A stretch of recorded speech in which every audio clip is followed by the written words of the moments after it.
আবারও স্বাগতম জানাচ্ছি সবাইকে ভার্চুয়াল বাংলা স্কুলে। আজকে আমরা শিখব দূরত্ব সময় লেখ থেকে বেগ নির্ণয় বা velocity from distance type graph.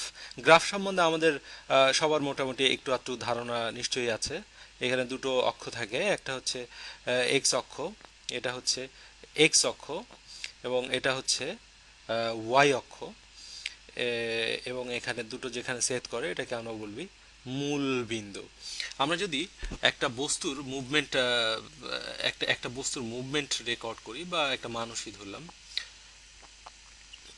এদিকে চলছে, আমরা যদি বলি এখান থেকে সময় গোনা শুরু করলাম, 0 second, 1 second, 2 second, 3 second, 4 second, এরকম যদি হয়, 1 সেকেন্ড পরে সে এখানে আসলো। এদিকে আমি যদি বলি মিটার, মানে দূরত্ব যদি আমি মাপি, তাহলে এখানে হচ্ছে 1 মিটার, এখান থেকে এটুকু হচ্ছে 2 মিটার, যদি বলি 2 মিটার, এখান থেকে এটুকু হচ্ছে 3 মিটার, তিন, কলমে লিখছে না কেন, 3 মিটার, এখান থেকে এটুকু হচ্ছে 4 মিটার। তাহলে এটাকে যদি আমি এই গ্রাফে প্লট করি, এদিকে যদি আমি সময় টি, এগুলো সব সেকেন্ড, 1 সেকেন্ড পর, 2 সেকেন্ড পর, 3 সেকেন্ড পর, 4 সেকেন্ড পর, 1 সেকেন্ড পরে তার অবস্থান ছিল হচ্ছে 1 মিটার দূরে, 1 মিটার দূরে 1 সেকেন্ড পরে। তো এখানে যদি আমি প্লট করি 1 second, 2 second, 3 second, 4 second, 5 second, এখানে যদি থাকে 1, 2, 3, 4, 5, এবং এদিকে আমি বলছি সরণ, এদিকে হচ্ছে আমার সরণ এস। তাহলে 1 সেকেন্ড পরে সে ছিল কোথায়? 1 মিটার দূরে, এদিকে 1 মিটার, 1 মিটার এদিকে। তাহলে আমার পয়েন্টটা দাঁড়াবে হচ্ছে এখানে। আচ্ছা, 2 সেকেন্ড পরে সে ছিল কোথায়? 2 সেকেন্ড পরে ছিল 2 মিটার দূরে, 2 সেকেন্ড পরে এখানে 2 মিটার দূরে, 3 সেকেন্ড পরে এইভাবে এখানে পাওয়া যাবে 3 মিটার দূরে, এরকম করে পাওয়া যাবে। এখন আমি যদি এটাকে, এই বিন্দুগুলোকে মোটামুটি যোগ করে দিই, তাহলে দেখা যাচ্ছে একটা স্ট্রেট লাইন পাওয়া যাবে। এটা একটু অন্য জায়গায় চলে গেছে, এটা আসলে এখানে হবে। যা হোক, তো এটা এটা যেটা আমরা এঁকে ফেললাম, এটাই হচ্ছে আমাদের দূরত্ব, velocity time, velocity time, sorry, দূরত্ব সময় লেখ। কারণ এই পাশে আমরা দিয়েছি দূরত্ব, এই পাশে হচ্ছে সময়। তো এই লেখটাকে আমরা বলবো, এই লেখচিত্র যেটা আমরা আঁকলাম সেটা হচ্ছে দূরত্ব সময় লেখ। এখন এখান থেকে আমরা বেগ কিভাবে নির্ণয় করতে পারি? আমি যদি এখান থেকে একটা রেখা এখানে টানি, এবং এটা যদি আমার এক্স অক্ষকে এম বিন্দুতে সূচিত, এম বিন্দুতে ছেদ করে, এটা ধরলাম, কালারটা চেঞ্জ করি, লাল দিয়ে লিখি, এটা এম বিন্দুতে ছেদ করলো, এখানে এম বিন্দুতে ছেদ করলো। এই পি বিন্দু থেকে আমি যদি একটা টানি, তাহলে আমরা দূরত্ব, আমরা জানতাম দূরত্ব মানে হচ্ছে, দুঃখিত, আমরা বেগ, ভেলোসিটি মানে হচ্ছে এস বাই টি। তাহলে এই বিন্দুতে আমরা যদি দেখি, এই বিন্দুতে দূরত্ব ছিল আসলে এটুকু, এবং এটা যেহেতু সমান্তরাল, তো এটা মানে হচ্ছে আসলে এইটা পিএম, পিএম। আর সময়, আমরা দেখছি হচ্ছে এখান থেকে এটুকু, তাহলে এটা হচ্ছে ও এম।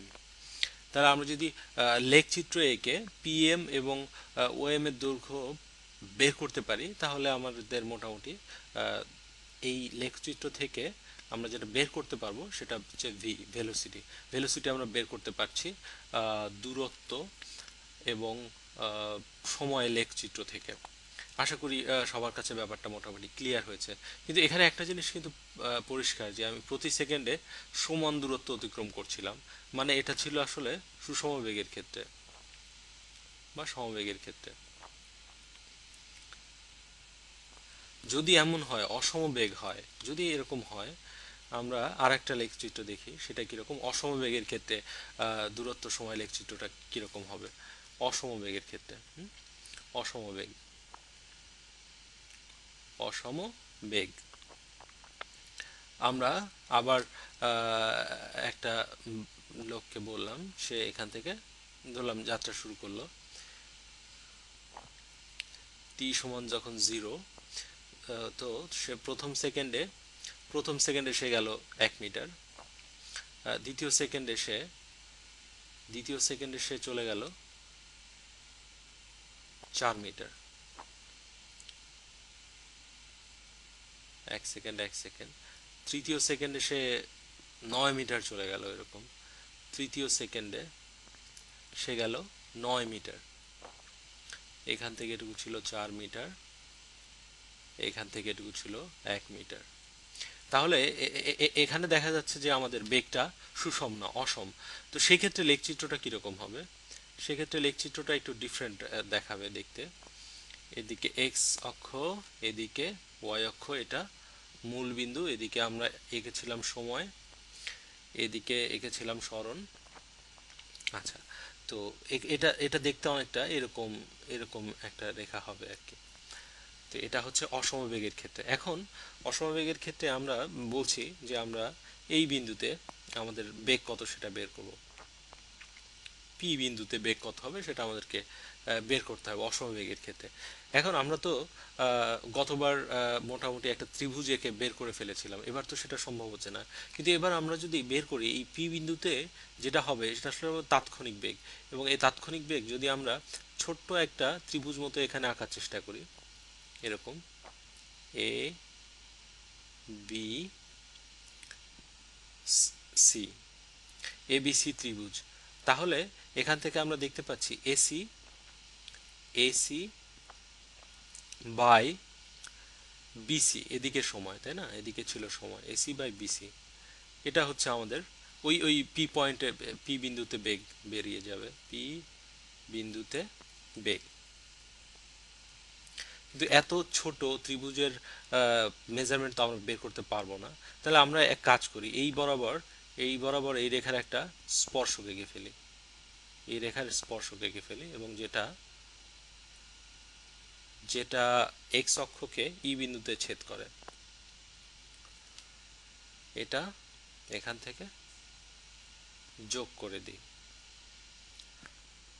ডি ই এফ যদি হয়, তাহলে দেখা যাচ্ছে এইটা এবং এবিসি ত্রিভুজ এবং ডিইএফ ত্রিভুজ, এটা হচ্ছে সদৃশ্য ত্রিভুজ। আমরা এবিসি এর সদৃশ্য করে আসলে ডিইএফ ত্রিভুজটা আঁকলাম। তাহলে এখান থেকে দেখা যাচ্ছে যদি এসি সদৃশ্য ত্রিভুজের একটা প্রপার্টি আছে যে অনুরূপ বাহুগুলোর অনুপাত সমান, তার মানে এখানে অনুরূপ বাহু কোনটা, এসি এর অনুরূপ বড় ত্রিভুজের বাহুটা হচ্ছে ডি এফ, আর আহ, আর বিসি এর অনুরূপ বড় ত্রিভুজের বাহুটা হচ্ছে ইএফ ইএফ।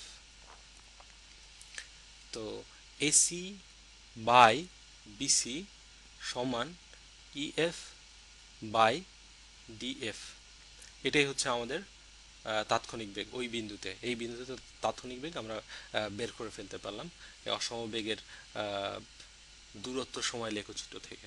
তো এই মোটামুটি ছিল আমাদের অসমবেগের এবং সমবেগের দূরত্ব সময় লেখচিত্র থেকে বেগ নির্ণয়। আশা করি সবার কাছে ক্লিয়ার হয়েছে।